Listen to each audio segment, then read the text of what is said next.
Hello, my name's Richard Deacon. I'm the Sales Director at Marsthaven Bank, and I'm delighted to be able to present to you today on the Brightstar Specialist Lending Expo as why bridging finance isn't scary.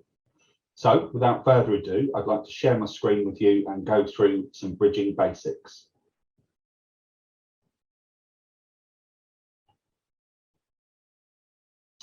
So I'm going to go through today the relevant bridging basics that you may not be aware of, what bridging finance is, how it can work for you, and my 3 golden rules to successfully transacting a bridging loan for your clients. So what's bridging finance used for? Well, there's some bullet points here that I want to go through because every day people come to me with inquiries about bridging finance, and is it something that can be used? Throughout my years working for Marsthaven and working with Brightstar, I've probably come up with as many scenarios as to why bridging finance is used, and I just want to go through a few here. So probably the most common one is a chain break.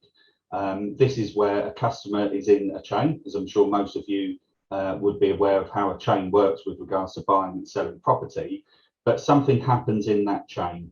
The purchaser of your client's property may pull out at the last minute for various reasons.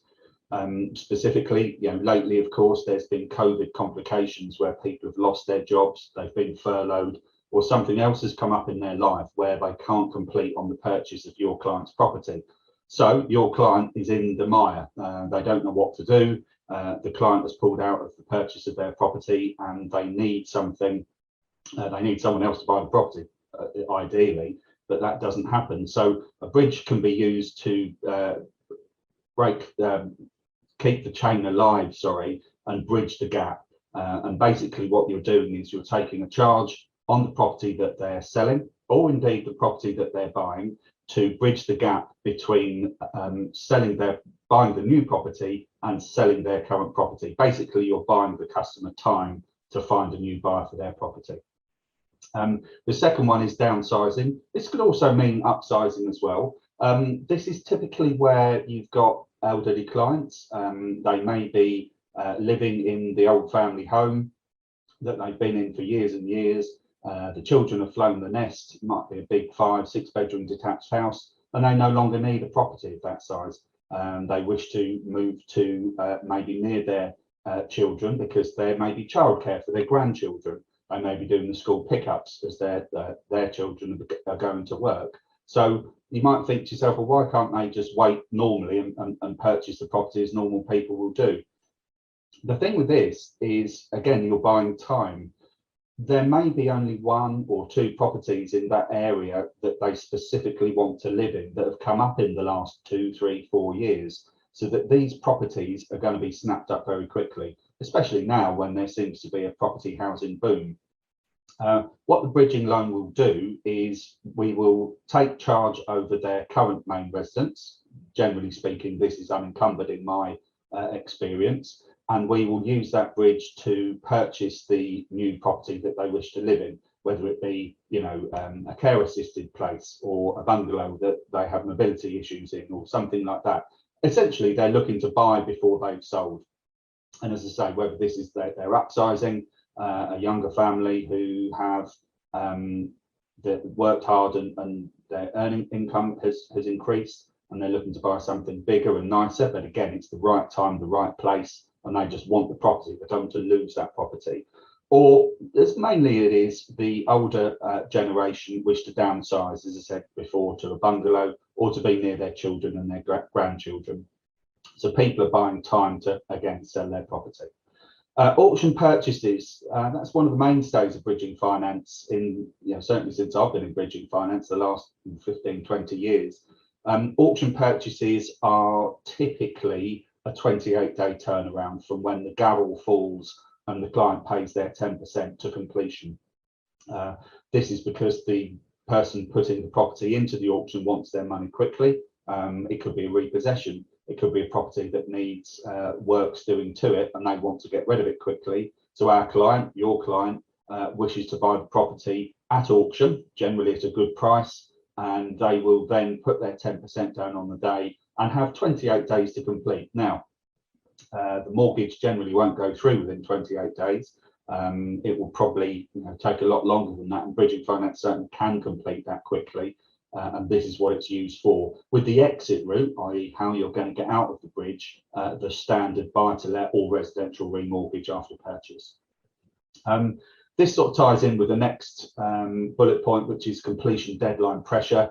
Again, auction purchases are one, but also something that's become more common lately is the landlord of a property where there's been a long-standing tenant offers the property to the tenant to purchase, but there's a reason for it. The landlord may wish to raise the capital quickly by selling the property so that they can invest into other property, and they will offer the tenant in situ a discount on the purchase price, but they need to complete quickly. That would be a reasonable example of completion deadline pressures.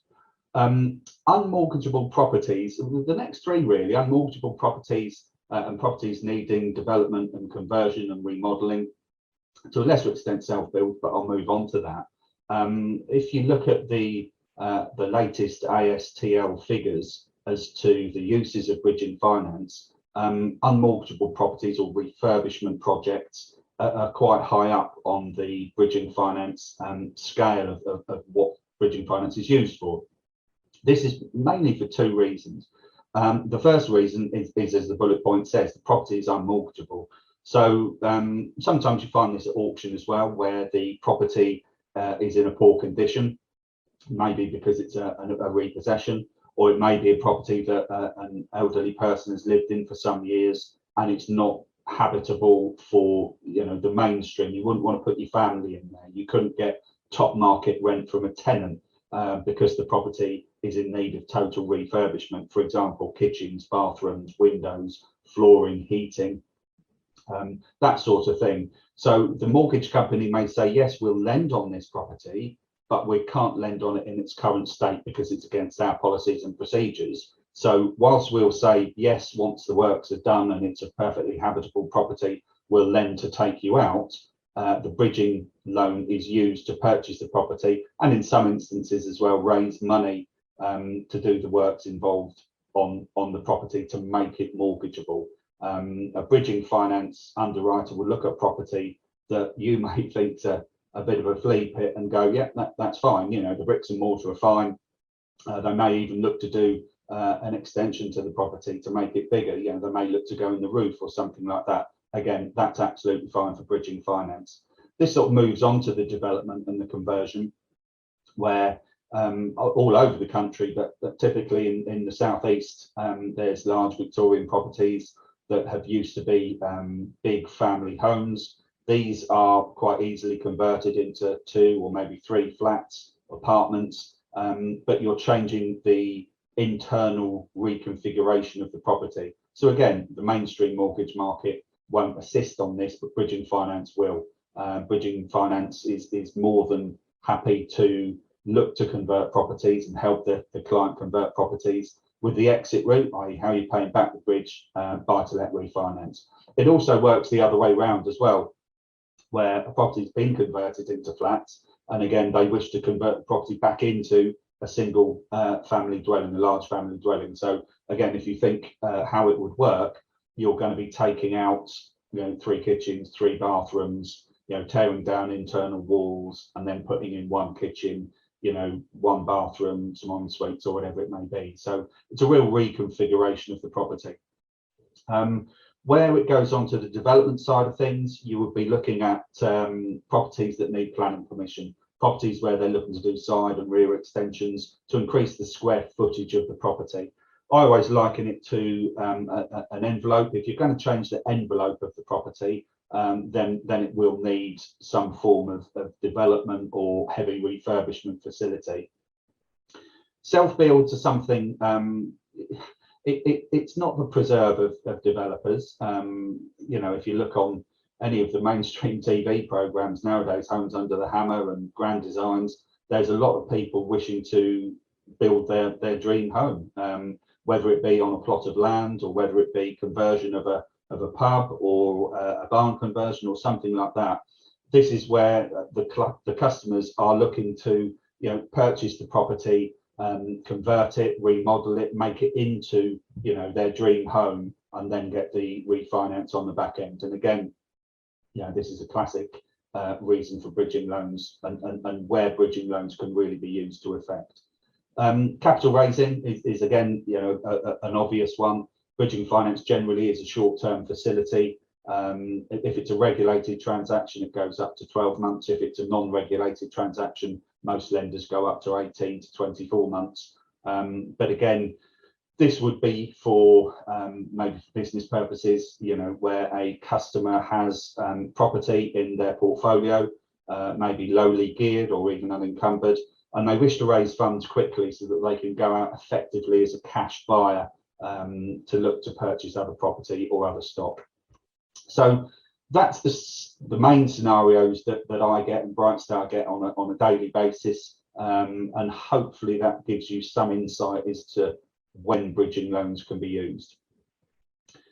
Now, my 3 steps to success as to, is it a bridging loan? I'm not sure. How do I present it? What do I phone up Joe and Steve and Andy at Brightstar, and what do I say to them? How do I get this loan across? What do I need to know to put the loan into them? Well, I've come up with 3 questions, and they've served me well over my tenure at Marstone, and certainly before that as well. And the first one is, what is the security?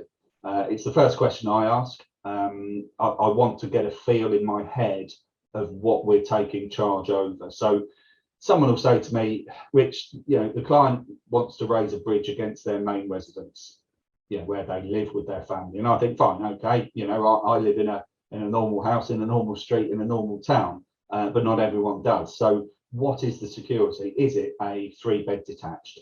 Is it a 2-bed apartment in a high rise? Is it a grade 3 listed farmhouse in the middle of nowhere with 25 acres? Is it a castle in Scotland? Is it a studio flat?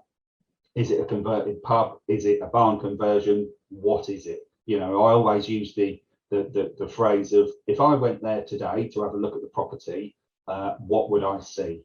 How would it feel? What does it look like? And when we're talking about the value of the property, I think we all realise that when we deal with clients direct, they always think their house is the best house in the street. It's my baby, it's the best looking baby, as it were. So we've got tools with us nowadays, Google Maps, we've got Rightmove, Zoopla, where they have sold house prices and when the houses were sold. So we've got a real good understanding of just literally a 5-minute street view and a Google search on Rightmove as to how much that property probably will be worth. So get your head around, what's the security? What are we going to be giving to the lender to lend against? And the second one is obvious and a bit akin to the first slide with regards to, why does a customer need bridging finance? Why don't they get the remortgage? Why don't they wait until the house is sold? And what you'll come up with is 99 times out of 100, the client never wants a bridging loan. They'll never come to you to say, oh, I want a bridging loan because of A, B, and C. They need a bridging loan. In an ideal world, in the couple of scenarios that I've given, they can have time to let their house sell again after the chain break scenario, when they've been let down and the customer's pulled out. Ideally, they've got time to sell that property until they've purchased their one. But the problem is they're in a chain, so they can't wait. So they need bridging finance to bridge the gap. If you're looking at an unmortgageable property, in an ideal world, they'll go with the high street mortgage on day one. But as I've just said before, the high street mortgage company, generally speaking, don't allow lending on property that needs work into it. So whilst they want the mortgage, they need the bridge to help purchase an unmortgageable property to make it habitable again. It may be a case of the customer rather than the security. So the customer may have just started a new job. So in an ideal world, again, they would have a mortgage, but the mortgage company say, look, I need you 1 year's worth of employment. I need you to pass your probation period. If the customer's self-employed, they may say, I need 2 years accounts or SA 302s, but they've only got 18 months worth, so that they can't get the mortgage, so they need the bridge. They're bridging the gap. And finally, and arguably the most important one for us, is how are we going to get repaid? What's the exit route? What's the out?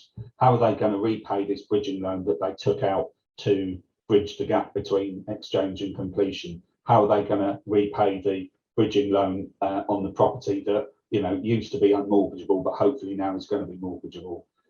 9 times out of 10, the exit route is going to be refinance, whether it be buy-to-let or residential refinance, or it will be sale of the property, or indeed another property that they may have in the portfolio. But on some occasions, it may be a different exit route. It could be the fact that they've got inheritance coming to them, or they're drawing money out of a pension, or some other form of income that they're getting that they don't have yet. So most lenders will accept all of the above, but they will want to know the validity of these exit routes, because bridging finance is short term. It is only 12 months. You want to get out of the bridging loan as soon as possible, or you do for your client, because it's expensive for the client, for all that the rates nowadays are very low, certainly at Masthaven. But it's really important that the exit route is thought of, it's validated, and is achievable within the timescales. So that's pretty much the 3 steps to success that I think will be useful for, let me just stop that, there we go. The 3 steps to success, the 3 things that I think about whenever I get an inquiry. And I hope as well the first slide that showed the scenarios for bridging finance, when bridging finance can be used, what it can be used for, has also helped as well. And bridging finance isn't scary. It's something that's been around for many, many years, and will continue to be around for many, many years. And of course, if you do have any questions, inquiries, queries, is it a bridging loan? Is it something that can happen? Can I help my customer? Please get in touch with Brightstar and the team there, and I'm sure they'll be more than happy to help. Thanks very much for your time, and hope to speak to you again soon.